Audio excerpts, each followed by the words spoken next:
السلام علیکم. د هر کور مکتب ګرانو زده کوونکو د پښتو ژبې ترکیبي یا تړلو تورو 18 لوست ته ښه راغلاست. د 18 لوست له پیل څخه د مخه دا دوې پوښتنې جواب کوي. اول، د لمر په کلمه کې لام په نښه کوي. دوهم، د قلم په کلمه کې میم وښایاست. او راځئ اوس نو خپل نوي درس ته ښه متوجه سئ او په دا 18 لوست کې د دوو نورو تورو نون او نوړ ترکیب یا تړل د نورو تورو سره درښیو. دا شکل چې تاسې وینئ نون دی او دا هم د نون شکل دی چې د کلمو سره په سر کې په دغه شکل راځي. اوس نو د نصیر په کلمه کې وګورئ چې په سر کې یې د نون شکل په سور رنګ لیکل سوی دی. د نون دا شکل چې لیدل کیږي د کلمو سره په منځ کې راځي.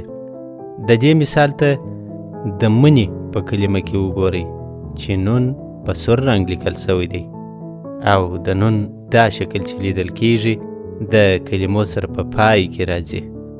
مثال ته د متین په کلمه کې وګورئ چې نون په سور رنګ لیدل کیږي. اوس به د 18 لوست دوهم توري نوړ ته راسو. دا شکل چې تاسې وینئ لاندې وړغندی او لوړ یو ټکی لري نوړ دی او دا هم د نوړ شکل دی چې د کلمو سره په سر کې په دغه شکل راځي.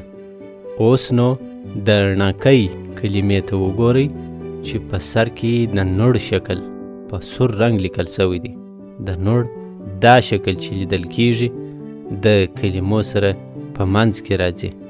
مثال ته یې د مڼه په کلمه کې وګورئ چې نوړ په سور رنګ لیکل سوی دی او د نوړ دا شکل چې تاسې وینئ د کلمو سره په پای کې راځي. مثال ته یې د بڼ په کلمه کې وګورئ چې نوړ په سور رنګ لیکل سوی دی. د هر کور مکتب ګرانو زده کوونکو تر راتلونکي 18 لوست پورې تاسو د خپلو ورونو، خویندو او ملګرو سره داسې کلمې پیدا او ولیکئ چې په سر، منځ او پای کې نون او نوړ توري راغلي وي، تر څو چې ښه مو زده سي. خوشحاله او آرام ژوند ولرئ. په مخه مو ښه.